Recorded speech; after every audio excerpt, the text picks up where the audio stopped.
Està brutal. Pilotes de puchero.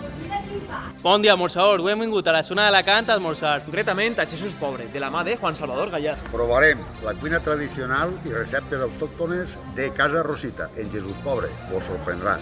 Anem! Comencem per obrir gana en una casalleta ben fresqueta, a la vostra salut. Per a picar trauen cacaus i olives, encara que vos recomanem molt demanar la seva ensalada, que és una de les millors que hem tastat enguany, en una tomaca espectacular, productes de la zona i un oli d'elaboració pròpia. La seva. Així tenim el seu pla de salaons amb moixà, anxoves i abaetxo, acompanyat per un pa de forn de poble espectacular. Ve tastarem el seu capell a la flama en un poquet de tomaca seca per damunt. Com està? Així està Miquel tastant la seva sang en ceba. I així tenim una conserva de tomaca que va portar Juan Salvador Gallà, que tenia un any de maduració. Així està Fernando dels Glotons tastant-la. Brutal. De normal, per esmorzar també preparen entrepans clàssics. On és? Del forn de Jesús Pobre. Però ens van recomanar tastar un dels seus plats més típics, Pilotes de puchero. que pogueren veure com elaboraven. I la veritat que estaven molt encertades. Ala, això era el final. I això què és? Coques de dacsa.